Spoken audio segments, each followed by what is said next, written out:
आजादी चाहिए।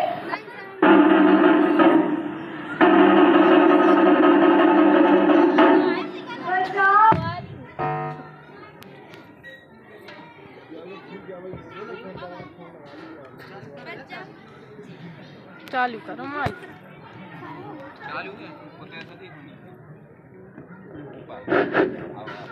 बचाओ बचाओ बचाओ, मुझे आजादी चाहिए, मुझे आजादी चाहिए। ए औरत शांत रहे, अगर तुझे हमारे परिवार का हिस्सा बनना है तो आजादी और पढ़ाई को पीछे छोड़ दे और हमारे हिसाब से रहे।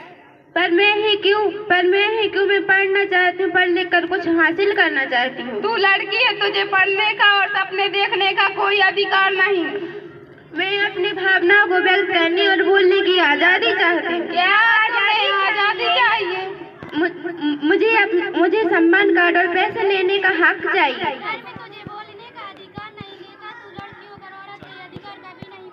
मुझे रूढ़िवादी से मुक्ति चाहिए। क्या तुम्हें मुक्ति चाहिए? कैसी मुक्ति? रूढ़िवाद कैसी मुक्ति? आज अगर हमारे समाज का हिस्सा बनकर रहना है तो सिर्फ ढककर और छुपकर रहना होगा। पर मैं ही क्यों, मैं पढ़ लिख कर कुछ करना। तू औरत है, तुझे काम करने का कोई हक नहीं है। औरत की कदर रसोई घर में होती है। अगर तुझे काम करना है तो कर रसोई घर। एक ऐसा समाज है मुझे पढ़ने लिखने और बोलने की आजादी नहीं देता। औरत तुझे समाज पढ़ने लिखने की अनुमति नहीं देता तो पढ़ सिर्फ 8वीं तक। क्या सिर्फ इसलिए कि मैं एक औरत हूँ? तू औरत है, तुझे बोलने का कोई हक नहीं है। अगर तुझे बोलना है तो उतना ही बोल जितना हम चाहते। मैं भी तो एक इंसान हूँ, मुझे इंसान का दर्जा चाहिए। बोलो।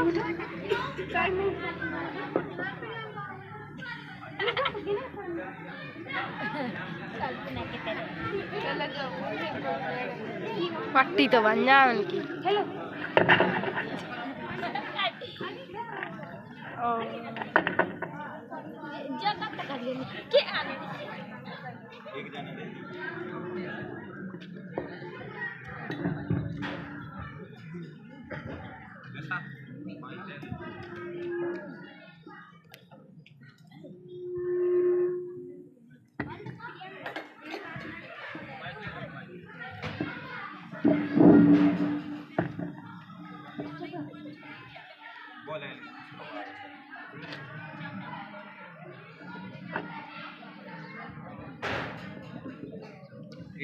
तुम कौन हो? मैं संविधान हूँ।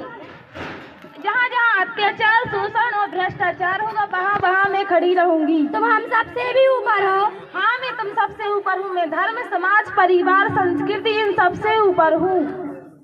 ए नारी उठ। तुम कौन हो? मैं संविधान हूँ। मैं तुम्हें इन सामाजिक पीड़ियों से मुक्त कराने आई हूँ। कैसे? इस किताब के जरिए। एक ऐसी किताब है? ये हमारे देश का संविधान है। ये ऐसी किताब है जो तुम्हें वो हर एक अधिकार देगी जिससे समाज ने तुम्हें वंचित करके रखा है। भारत के नागरिक होने के कारण तुम्हारे और आप सभी के पास 6 मौलिक अधिकार हैं। समानता का अधिकार, स्वतंत्रता का अधिकार, धर्म की स्वतंत्रता का अधिकार, शोषण के खिलाफ अधिकार, शैक्षणिक एवं सांस्कृतिक अधिकार एवं संवैधानिक उपचार। हमारे भारत के संविधान में इतनी ताकत है कि वो भारत की ऐसी सामाजिक अनेक कुरीतियों को पिघलाने की ताकत रखता है। बस जरूरत है अपने कर्तव्य के प्रति सजग होने की।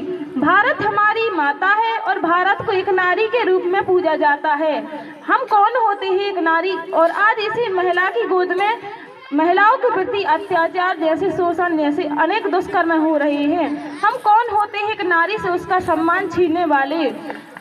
जब हमारे समोच्च संविधान में सबको समान अधिकार दिया गया है, जो धर्म, जाति, संप्रदाय, ऊंच नीच इन सबसे ऊपर उठकर हमारे देश की इन सबसे ऊपर उठकर एक समोच्च समाज बनाने की नींव रखता है। हमारे भारत देश में ऐसे कितने ही लोग हैं जिन्हें अपने अधिकारों के बारे में पता नहीं है, जिसके कारण वो ऐसे शोषण का शिकार हो रहे हैं। इसीलिए मेरी आप सबसे विनय है कि हमारे देश की प्रस्तावना को पुनः दोहराएं।